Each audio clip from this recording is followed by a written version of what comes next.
The Johnson Wax Program with Fibber, McGee, and Molly.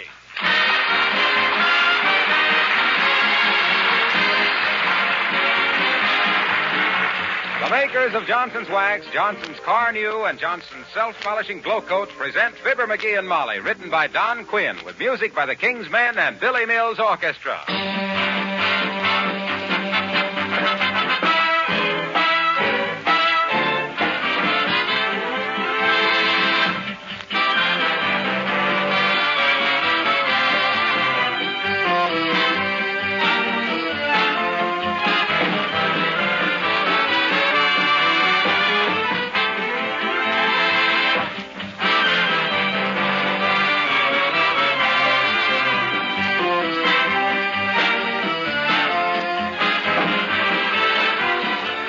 In this week before Christmas, there's probably more friendliness in the air than at any other time of the year. As we grow older, it's not the gifts of Christmas that we feel, but the friendly spirit back of them, the good smile, the warm hand clasp of neighbors and friends. When these friends and relatives gather with your own family in your own home, you realize what it means to have a home in a free country. In anticipation of these friendly gatherings, many of you will be adding the finishing touches of house cleaning this week. Among other things, going over waxed floors, furniture, and woodwork to make them gleam with beauty. The makers of Johnson's Wax are proud that their humble products find a useful place in your preparations for a warm-hearted Christmas season.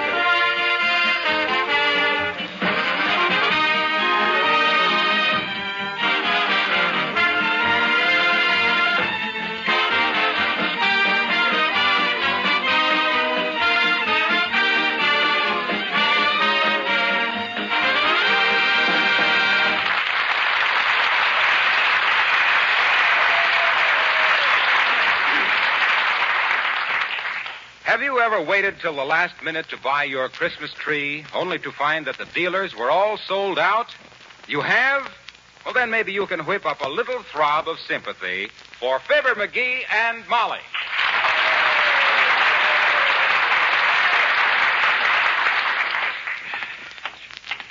Well, I'm afraid it's no use, McGee. We've been to 7 different lots, and we haven't seen a loose spruce. Don't worry. I'll get us a Christmas tree if I have to chop one off the courthouse lawn. Well, then I'll have to change my Christmas present for you. Huh? That war bond. I'll make it a bail bond. Yeah. Say, why on earth didn't you go buy a tree last week as I suggested? Because they were asking ridiculous prices, that's why. Most of them slum-raised lumber jerks were asking $7.50 for a bow-legged little balsam no bigger than a whisk broom. You think they get cheaper as they get scarcer? That ain't the point. The point is to find the guy that's overstocked, see? Afraid he isn't going to get rid of them by Christmas. Get one for a song that way. We should have brought Nelson Eddy with us then. I've heard you sing in the shower, and that soapy opera of yours wouldn't get us anything but a raspberry bush. Merry Christmas, Mrs. Nesmith. Who was that? Mrs. Nesmith. Oh. Say, there's a lot right along in here someplace where the guy had 1,000,000 trees last week, and he can't possibly... Oh, here it is. Come on. Oh, that must be the salesman. I beg your pardon, sir, but is that Christmas tree for sale? And if so, how much... Well, heavenly days, Uncle Dennis. Hello, Molly, darling, and Fibber, Hi, Unc. Where's the sap in charge of the saplings? We want to negotiate for a live log. Well, now, I'm sorry, lad. I am indeed. The gentleman in charge of this Christmas tree lot, a fine lad by the name of Monahan, may his pretzels never grow soggy, as he is one of the grandest guys that ever tripped a fruit peddler to take his hungry mother a big juicy apple, has closed up and gone home. Yeah, but we wanted to buy this Christmas tree, Uncle Dennis. Yeah, not that it's much of a tree. I've seen better fur on a mouse. Well, now, isn't it a shameful thing that you should be too late and all like that? It was only 10 minutes ago, lad, by your very own wristwatch, which I happened to be wearing as it was lying about loose in your top dresser drawer, and I don't happen to have one myself. It was sold. Oh, dear, but there's no sales tag on the tree, Uncle Dennis. And who, may I ask, was stupid enough to dish out good dough for that beetle-bitten hunk of tumbleweed? 'Twas myself. You? You? You bought the last Christmas tree in this lot, knowing that we didn't have one? Now. And how was I to know that a smart gazoo like yourself would be getting caught without a tree? It was a bargain given to me by my good friend Monahan, who is quite a man at singing the camalias, which are a regular feature of Grogan's beefsteak dinners. May they soon be resumed when Hitler, the dirty little house painter, gets his comeuppance and Hirohito finds our heroes turning on the Hito. But say, why do you want a Christmas tree, Uncle Dennis? You live with us. Come on, Unc, sell it to us, will you? What do you say? Whatever you paid for it, I'll toss an extra 2 bits on the drum. 2 bits, that I could not do, lad. Huh? 'Twas buying this tree for a dear friend I was. And there ain't enough money in the world to make Dennis Driscoll betray a trust. And the very idea is enough to make my old father, may the little people keep his pipe lit for him, look down and say, would you think of making it $2 extra now? No, I wouldn't. That's ridiculous. Very well, you can't blame a man for trying to pick up a couple of bucks. A very Merry Christmas to you. Oh, to run on the tales before.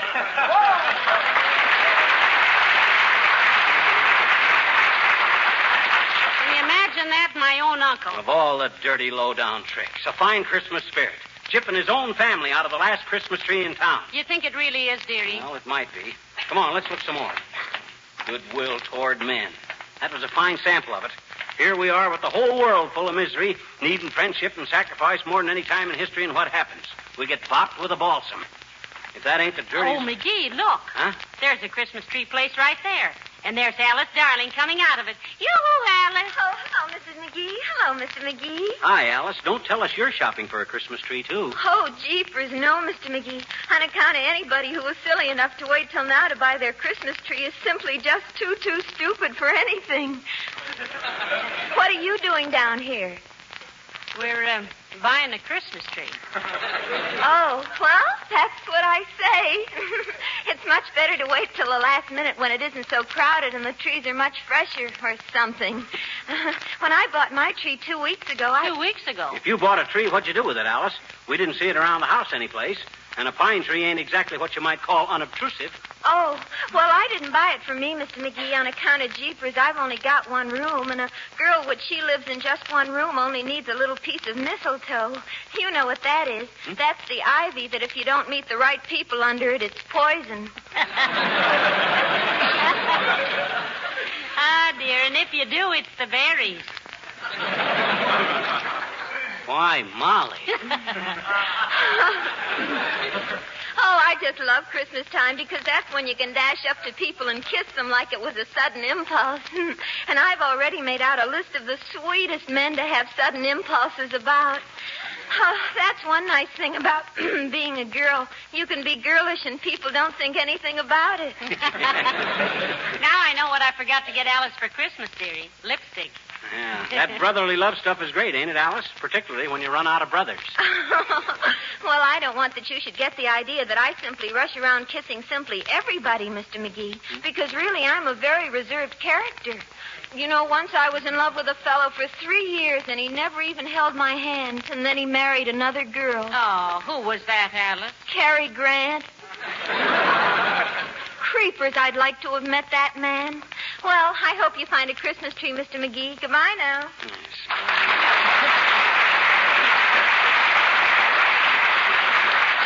Well, shall we give it up, McGee? No, sir. I started out to get a Christmas tree, and by the curly cotton cover crop of a corner Kris Kringle, I'm going to get a Christmas tree. Well, you might fly up to Canada and get one, but it would be a lonesome trip. What you mean? The other geese won't be flying back for a couple of months yet. Okay. Scoff if you want to. Deride. But I'm telling you, if Merry Christmas, Miss Curry. Who was that? Miss Curry. I'm telling you, Molly, when I set out to get a Christmas tree, by George, Hey, here's a place on the corner here. Oh, yeah. Come on. Say, Alice Darling might have told us she was getting one. She could have got us one at the same time. Well, what do you expect of people? Consideration? It's no wonder they always picture Santa Claus as a fat mug standing there holding the bag. My gosh, Oh, people... look, McGee, this place seems to have plenty of trees. Yeah, they had plenty last week, too. And the guy that runs this pocket-picking concession thinks no more of a quarter than I do of my left leg. Pocket-picking concession. Pocket-picking papa. That guy wouldn't lend you a match without 4 cosigners.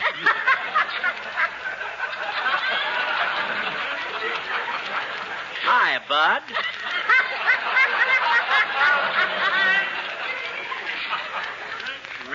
Remember me? Yeah. You were the guy last week that waved a dollar bill at me. And for that, I was supposed to sell you a 12-foot tree, deliver it, trim it, sing 3 Christmas carols, and carve you a turkey. Listen, we couldn't get a turkey. We're having chicken. Yeah, we're having turkey. Now, don't take me so literary, Molly. Look, Bud, if you have a nice, reasonable price tree, we might Yeah, be... we got only one left. Better take it quick, dearie. Not so fast. They like to haggle a little bit. Now, which tree is it, Bud? If it's the right size... You're leaning on it. Heavenly days, that one? You call this broken-down bird sanctuary a Christmas tree? Well, I've seen better trees than that in an old pair of tennis shoes. That moth-eaten bramble looks like it was raised in a cold hothouse. How much is it, sir? Much too much, lady. The price is way out of line. If I was you, I'd skip it. Don't tell me how much I can pay for a tree, Bud. I'm not as poor as I may look. I hope not, friend. You look like a holdout from a handout. Well, how much? $12. $12? $12 for that sad-looking cedar? Why, that cone carrier's got more broken branches than the Berlin Public Library. And look at those bare limbs. You could sure find a haystack in those needles. And besides, last week you only wanted $9 for the same tree. Well, last week the town was full of Christmas trees. And furthermore, Oh, hiya, Mr. Wilcox. Hello there, Louie. How are you, Molly? Hiya, Fibber. Hello, Mr. Wilcox. Hi, Junior. What you looking so happy about? Who, me? No, I don't know. Just the old Christmas feeling, I guess. I love this time of year, don't you? No, I guess everybody does, Mr. Wilcox. Got your Christmas window shopping all done? Just about.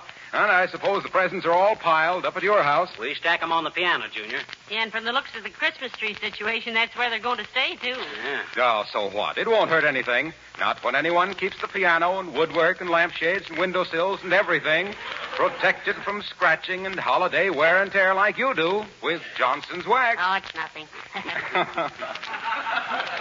You think it's nice, Junior? You think it's nice to be so commercial about Johnson's wax on a holiday like Christmas? You think that's very couth? This, pal, is Tuesday. Christmas is Saturday. And on Saturday, I say nothing about Johnson's wax. I merely say things like, thank you. And, gee, that's wonderful, but you shouldn't have done it. And, very little ice in mine. And stuff like that. Well, personally, we've been so upset trying to get a Christmas tree, Mr. Wilcox, that we haven't... Excuse me, Molly. Hey, Louie, how much is this tree here? $12, Mr. Wilcox. It ain't worth it, frankly, but it's the last one I got. I'll take it. Here's 15, and wish yourself a Merry Christmas with the rest of it. For $3, I can wish myself 6 Merry Christmases. Thanks, Mr. Wilcox. Hey, wait a minute. I was dickering for that tree myself, Wilcox. Now, looky here, Louie. To you, friend, the name is Mr. Zambowski. And we can't do no business. The tree is sold. You see, Mr. Wilcox, we were... Gee, I wouldn't have had this happen for anything in the world, folks, if I'd only known you wanted it. I thought you were merely friends of Louie here. He should live so long. They say a man can't have too many friends, but in your case, Bud, it would be too many. Now, look, Wilcox, we haven't got a Christmas tree, and we were merely trying to decide about this. Believe me, pal, believe me, I'm terribly sorry. Oh, to think that I should walk in and grab it right out from under your nose. Oh, gee whiz. I ought to be ashamed of myself. Okay. I'll take it with me, Louie. Well, I'll see you later, kids. To think that I should pull a shabby trick like that on my best friend. Well,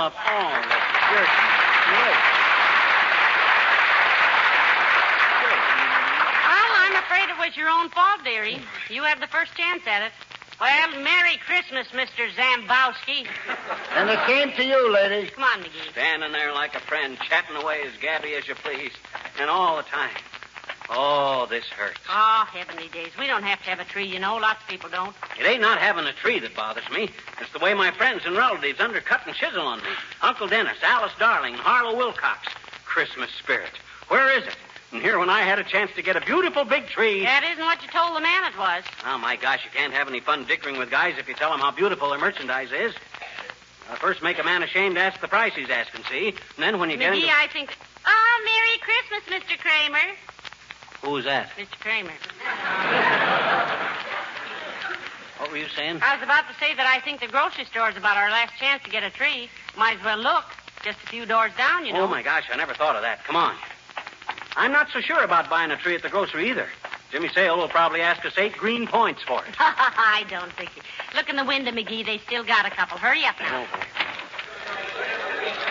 These are both sold, and Lady Luck could know what I think of her. She'd forget she was a lady. Well, one is sold, McGee, but the other still has a price tag on it. How much? Let me see. $6. Oh, boy, that's a deal. I'm going to grab onto this till the clerk gets here, too. Anybody that gets this tree away from me will have to start trimming it with my 2 arms. Well, as the taxi driver said when Einstein got out of the crowded cab, this is certainly a mind off of my load. Yes, sir. Next time, maybe you'll believe me when I tell you that I know what I'm talking about. Hello there, Fibber. Hello, Molly. Hello, Dr. Gamble. Hi, Doc, old man. Happy Yuletide and all stuff like that there. Why are you hugging the tree, McGee? Just a nature lover, or are you going to climb it and hunt for birds' nests? Oh, he's just making sure nobody beats him out of it till the clerk gets around to him, Doctor. Yeah, till this deal is signed, sealed, and delivered, I stick to this trunk like a baggage label. Pretty nice little spruce, eh, Doc? Spruce. It's not a spruce. Douglas fir. Douglas fir. I thought it was a balsam. Might be some kind of a cedar. Might be some kind of a cypress, too, but it isn't. You know, my cousin had one of those on his farm near Peoria. We squeezed apples in it every fall. In what? A cider press. Oh. I didn't say cider press. I said cypress. Oh. The cypress is a symmetrical evergreen common to the western United States. Very interesting study, that of our non-deciduous trees. The pine tree, like most coniferous trees, is an evergreen, the larch being a conspicuous exception. Oh, are you an expert on plants and trees, Doctor? Well, it used to be a hobby of mine, Molly. Botany is a very interesting subject. Of the two, which do you like best, Doc? Of which two? Plants and trees or botany? Why, they're the same thing, dearie. I had it in high school. In fact, I was the pistol-packing mama of the lily collectors. I thought maybe Doc knew so much about him because he was a tree surgeon at heart. No, but if I ever hear of a sap needing a transfusion, I'll know where to come. Oh, yeah? I'd show you who was a sap if I dared let loose of this tree for a minute. Oh, now, boy. One excuse is as good as any, McGee. Yeah. By embracing that tree, you're probably saving yourself a few very spectacular contusions. Is that so? Yes. Why, you unreasonable facsimile of a male brother. For 2 aspirin tablets... Now, McGee, is that any way to talk while hugging a Christmas tree? No, it isn't, Molly, and it was my fault. I'm sorry, McGee. No time for quarrels. Okay, Doc, old man. I'm a little hasty myself at times. It's not about buying Christmas trees. Well, real friends are too scarce to fight with them. In fact, McGee, I retract all the unpleasant things I ever said about you in the past. Oh, I do too, Doc. I even take back the stuff I thought about you. And that's even dirtier than what I said. Well, now, this is better. You know, Christmas is a time when we should all be friends. I think so, too. Let bygones be bygones, McGee. Be a pal. Well, that goes for me too, Doc. Here, I'd like to shake your hand. Good. So would I. Isn't that nice? Wait till I get untangled from this weeping willow here and put her there, Doc. I think this is one of the sweetest things I ever Hey, saw. all right, Doc, let go of my hand. Now, wait a minute. Hey, Joe. Yes, Doctor? Hey, put that Christmas tree in my car, will you? What? Hey, wait a minute. What the... Now, look, Doc, Pay for it the next time you come along. Doggone it, Doc, let go of my hand, will you? You double-crossing double... Doc Gamble, come back here with that Christmas tree.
Cheer up, McGee. Heavenly Days, it isn't the Christmas tree that makes Christmas, you know. Yeah, I know. It's the Christmas spirit. Christmas spirit, blah.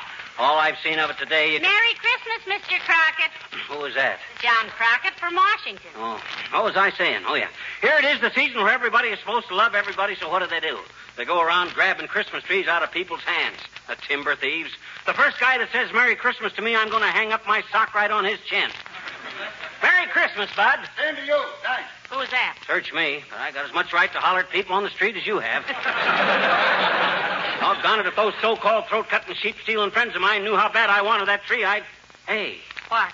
What if we string the colored lights on that rubber plant of yours and... Oh, no. That's no good. Doggone it, I trust people too much. But not now. Take a good look at your husband, Mrs. McGee. You recognize him? Why shouldn't I? Because he just had his faith lifted, that's why. From now on, little Fibber's going to go along looking after little Fibber. Period. As long as everybody is throwing the love your fellow man stuff overboard, I might just as well... Hi, Mr. McGee. Hi, Mr. McGee. Merry Christmas. Oh, hi, little girl. And if you must yammer out those Yuletide wall mottos, sis, just say, a good December 25th to you. Or season's greetings, sir, or something like that. Skip the Merry Christmases as far as I'm concerned. Yes, he's a little disappointed. He'll get over it, though. Yeah, I'll get over this like Dan McGrew got over his lead poisoning. Sis, I'm glad I saw you while you were still young. If you still believe in this... Hey, mister. Huh? Look up on your front porch. What do you mean, look up on our front porch? Why, McGee, look, the porch is full of Christmas trees. Why, what in the... I've just been reading the tags on them, mister. Huh? There's one from Dr. Gamble and one from Mr. Wilcox and Alice Darling and one from Billy Mills, I betcha, and one from Uncle Dennis and one... Oh, my gosh, you mean they were all buying them trees for us? Well, I never thought... Well, gee whiz, come on. Boy, oh, boy. Hero. Merry Christmas! Oh, my heavenly days. Here's the king's men and everybody. McGee, get out the root beer. I'll get some cookies. Just a small root beer for me, McGee. I got to operate in the morning. McGee, can you close your mouth and pull in your eyeballs long enough to thank these people for the Christmas trees? Well, look, everybody, gee whiz, all I can say is, well, Merry Christmas. Yes, indeed. Hey, Mr. McGee. What do you want, sis? Look, I got my whole gang here again. Kenny and Bud and Johnny and Reddy and Billy Mills and all the fellas, and we thought maybe it'd be nice to sing that same song we sang last Christmas. Well, sis, that's a wonderful idea. People have been writing in all year asking us to do that again. So here's The Night Before Christmas, as originally set to music by Ken Darby of the King's Men.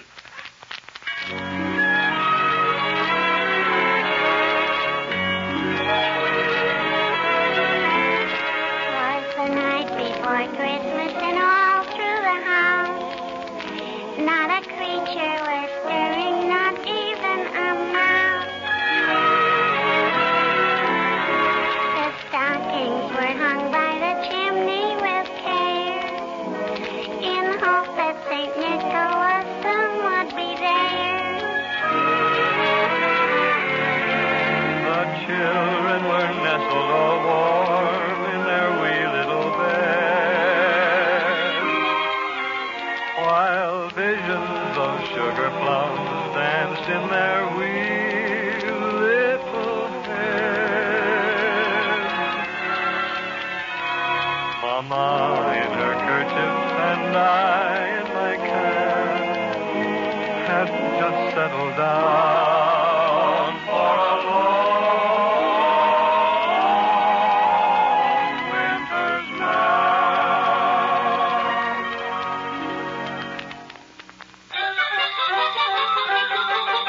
When out on the lawn there arose such a clatter, I sprang from my bed to see what was the matter. Away to the window I flew like a flash, tore open the shutter, threw open the sash.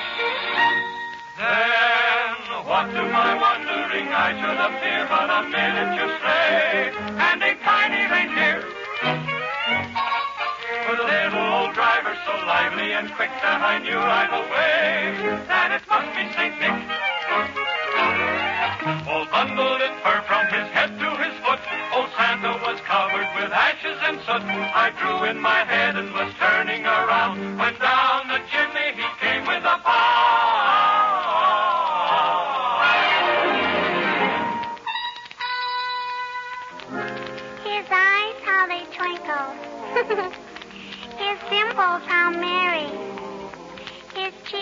like roses. His nose like a cherry. His droll little mouth was drawn up like a bow. and the beard on his chin was as white as the snow. The stump of a little old pipe he held tight in his teeth, and the smoke went around and around and around his head like a wreath. He was so chubby and plump, a right jolly old elf. Then I laughed and I laughed and I laughed when I saw him in spite of myself. He had a broad face, oh ho ho, and a little round belly, oh ho ho, that shook when he laughed, oh ho ho, like a bowl full of jelly. Ho ho, he gave me a wink of his eye and a twist of his head, a chuckle and a smile I knew all the while I had nothing to dread. He spoke not a word, but went straight to his work and filled all the stockings. Oh, boy. Then turned with a jerk, then laying a finger aside of his nose and giving a nod up the chimney he rose. He sprang to his sleigh, to his team, gave a whistle, and away they all flew like the down of a thistle. But I heard him exclaim as he drove out of sight, Merry Christmas to all, and to all, good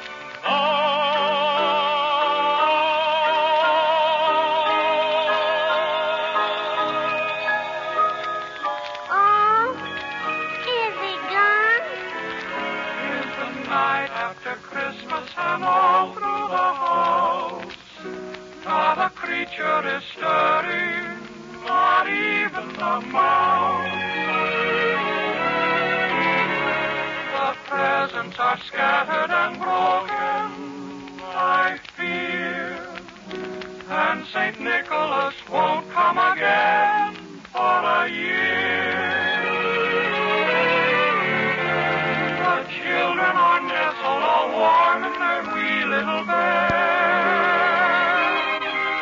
while memories of sugar plums dance in their wee little heads. Mama in her kerchief and I in my cap are settled at last for a long winter's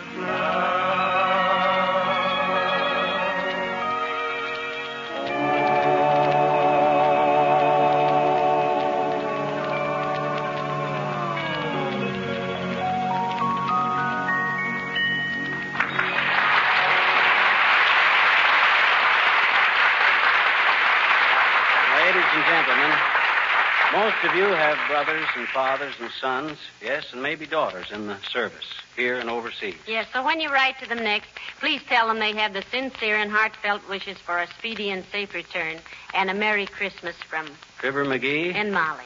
good night. Good night, all.